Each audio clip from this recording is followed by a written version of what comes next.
Kuasa hukum Udar Pristono bersikeras meminta Kejaksaan Agung memeriksa Joko Widodo. Tak hanya Jokowi, Udar juga akan melaporkan Ahok dengan tudingan pencemaran nama baik. Setelah 10 jam pemeriksaan kedua terhadap Udar Pristono, mantan Kadishub DKI Jakarta akhirnya usai. Udar Pristono dicecar 21 pertanyaan seputar proses pengadaan bus Transjakarta pada tahun 2013 dengan nilai proyek 1,5 triliun rupiah. Udar Pristono tak sepakat jika kasus bus berkarat ini masuk dalam ranah pidana. Masalahnya adalah masalah karat yang 14 saja. 14 karat itu kalau misalnya kemarin itu tenang-tenang saja, tidak dihebohkan, ini adalah masalah perdata.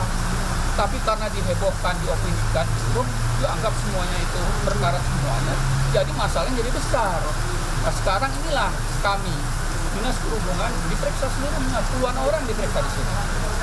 Bahkan sudah ada yang ditahan, oleh sebab itu kami sangat prihatin. Kuasa hukum tersangka korupsi proyek pengadaan bus Transjakarta dan bus kota terintegrasi bus Transjakarta, Udar Pristono bersikukuh meminta Kejaksaan memeriksa Gubernur DKI Jakarta Joko Widodo.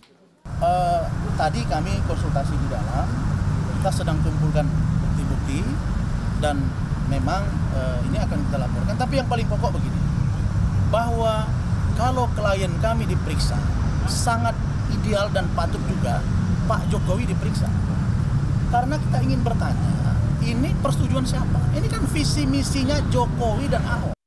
Kuasa hukum Udar juga akan melaporkan Wakil Gubernur Jakarta Basuki Cahayapurnama ke Mabes Polri dengan tuduhan pencemaran nama baik.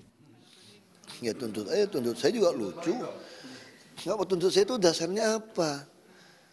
Perbuatan tidak menyenangkan, udah dicabut. Kalau udah dicabut MK, ya dong, pencemaran nama baik. Apa yang pencemaran nama baik? Anda udah terbukti tersangka kok. Sementara itu, Ketua Tim Hukum Jokowi menyatakan bahwa kliennya tak terlibat aksi rasuah proyek bernilai 1 triliun itu. Jokowi malah mendorong Kejaksaan Agung untuk segera menuntaskan penyidikan korupsi ini. Yang pertama kali dilakukan oleh Pak Jokowi adalah memberhentikan Pak Udar, sehingga proses selanjutnya